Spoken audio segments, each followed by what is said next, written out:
Hey there, Vero311, former Marine infantryman, Revolutionary War reenactor, and amateur history enthusiast, and today I'm coming at you with another unboxing video. This is the first Flintlock I have acquired that was not mass-produced or is not an original. This is actually made by a craftsman, a gunsmith out of North Carolina, and it's going to be a early English trade gun based on the Wilson design. It's also going to be a Chief's grade, but we'll go over that. But first, let's unbox this gun and see what it looks like.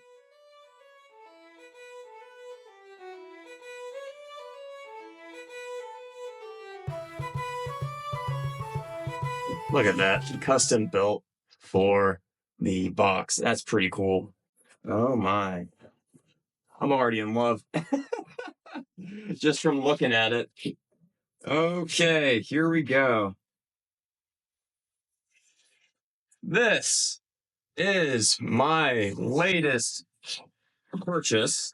So what is this? This is a trade gun. And a general overview of trade guns is that they were traded by the European nations, most specifically for us in North America and for the time of history I'm interested in, which is colonial America, the American Revolutionary War era.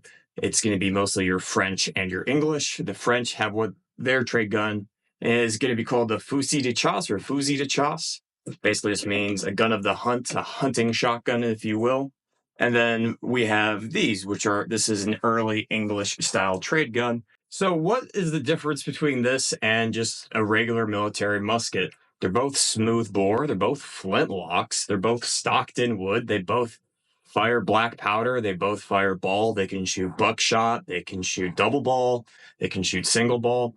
Well, the main difference is these were primarily utilitarian tools that could also be used in war. This, as a trade gun, is missing a couple key components, and that would be they're usually a little bit smaller caliber. Again, this is a generalization. Not all trade guns are going to be smaller caliber. This one is a 62 caliber trade gun. This one is also lighter. This is about 7.5 pounds when compared to the French military musket. The French military musket is about 9.5 to 10 pounds. The military grade muskets are a little bit more durable, a little bit heavier, and they also have bayonet lugs, so you can attach a bayonet here on the barrel. This, being a trade gun, does not have the ability for a bayonet to be added to it. And this has, again, not all trade guns would have this feature, but this has a wooden rammer or wooden ramrod, which are less durable than the metal ramrods. This stock is pretty reminiscent of a French trade gun stock, and it's quite nice for getting a proper cheek weld. Oh man, this is going to be beautiful to shoot because this is going to be so much better to shoot because I can already feel how just naturally my face comes down. I can use the screw in the tang to act as sort of a rear sight aperture, and then I have a beautiful brass front sight post. So yeah, this is our trade gun. Don't worry, I'm the only one in this room. So here it is. This is a beautiful representation of a early English Wilson trade gun. Wilson was a gunsmith out of England, and he ran his own company, and he worked with the English government to provide trade guns to the Native Americans. During the French and Indian War, Wilson sent a lot of guns over to the Americas to help arm the allies of the British in their fight against the French. This is supposed to represent a Chief's grade, which would be a higher grade, a higher quality trade gun that would have been given to Chiefs to be made of high quality parts. It's going to have a little bit extra to it. Particularly, this one has that classic serpent side plate, which is so cool. The reason for the side plate, it could just be decorative. And if a Native American tribe saw some extra power into that, then all the better. So this is a Chief's grade Wilson trade gun reproduction made out of North Carolina by Mr. Kevin Blevins. I pulled from a really good American Society of Arms Collectors article that was written by DeWitt Bailey, as you would all probably know. I'll link to that in the description down below. In general, that's just a very basic overview of a trade gun. This is that, and now let's kind of go in and talk about this one specifically and how I ended up getting it. So I was in the market for a new Flintlock. I was going to purchase one from Dixie Gun Works. And the cost of Pedersolis right now is just unbelievable. Go running up to $16, $17, $18, $1,900. And I do see that they have the French infantry muskets for sale. You don't need to buy a kit. So if anyone's waiting for me to finish that kit, I'm still working on it. Hopefully I'll have that done by the end of the year. Life happens. I apologize. But I was going to pick up a Spanish model 1757 musket, and it shares a lot of similarities with the French model 1746. It's a 69 caliber, so it shoots the same round ball ammunition as the French gun, and it's Spanish, so that's like there's a connection there to the American Revolutionary War.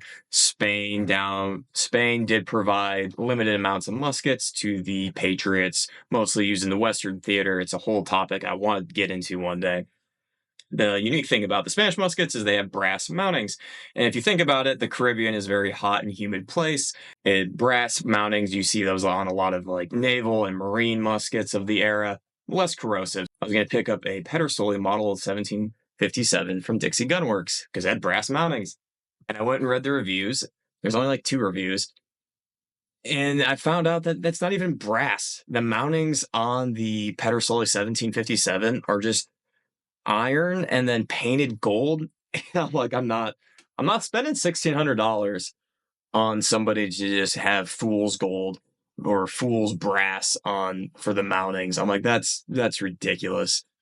So I had recently gone shooting a fusil de chasse, or fusil de chasse, or whatever, gun of the hunt, a Fowler French trade gun. And I was like, I really want one of those trade guns because they're so beautiful. Like, they're just so handy. It felt right. So I went online and I started going through a bunch of forums to see if I could find one. And basically, every time I found one, it was already sold. There was nothing good on any of the other websites. So I ended up finding this amazing piece on longrifle.com. They had it for $2,000. I reached out to Mr. Blevins in North Carolina, and for $2,000, I was able to order this beautiful piece. And we talked on the phone a couple times. Great guy, super nice, super knowledgeable. He's worked on about 800 different pieces. Sounds like some of them he's actually built all the way from the ground up, but he's been doing it for, I think, 40 to 50 years. So just a great artisan, because these things really are pieces of art. I was able to get in touch with him via longrifle.com, and now I have my first trade gun, my first Fowler, if you will.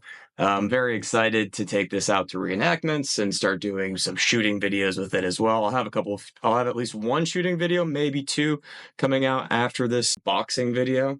Kind of go over the piece a little bit more.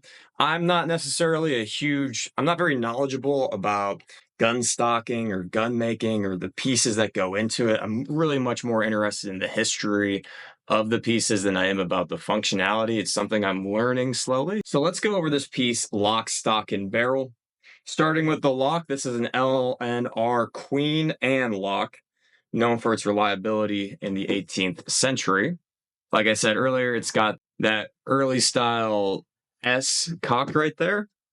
Later cocks for the French, and then the English guns would have either rounded or there'd be reinforced like with a heart, so they'd provide a little bit more strength to the cock, a little bit more durability. Then a simple non-detachable iron pan, your hammer spring, no markings on the lock. Let's go over this stock real quick. This is a beautiful red maple. Hopefully this lighting isn't too great here in my created studio, but this is just amazing. It feels good. There's some nice file work right there, especially off the tang. One of the really nice parts is that it has this brass butt plate, which he said he hammered out by hand. So it's always really cool to see some individual craftsmanship go into that. So we hand pounded out this butt plate. We have our disc on the back. Maybe I'll put my name there because I plan to keep this for the rest of my life. And then we have a nice brass trigger guard. Actually, there's a lot of similarities to the English style muskets that you have right here. And in my notes, I have that's different than the sheet metal that would have been in later Northwestern guns. And then, like earlier we mentioned, here it is. We have this serpent for that side plate moving forward. We have our thimbles in which to hold the wooden ramrod. The stock goes all the way to the end. And then let's end with the barrel. So this is a 62 caliber smoothbore rice barrel. and then you have a brass front sight post. So the only thing that's really historically not correct is that, from my understanding, this is a jug choked barrel. That should help better with like turkey loads and stuff like that. I don't hunt, so it doesn't really bother me too much. But yeah, it's not just completely smooth all the way through. I don't quite know much about shotgun barrels, but that was a modification that was created in the 19th century into the 20th and into the 21st. So a jug choked barrel. That's supposed to help with accuracy, which I'll take anything I can get. All right, so I'm just going to wrap up the video for today. Again, I'm very excited to do the unboxing, just get the first impressions of it. I'm super excited about this piece, super happy to have it. A lot of history in the trade guns, even though this is a reproduction, not an original. I'm excited to learn about the originals and look forward to the other videos that are going to come out about this piece, including shooting videos, an overview of Wilson, and stuff like that. So if you guys have any questions or comments, leave those down below. I always enjoy interacting with the community. And until next time, guys, take care. Nice.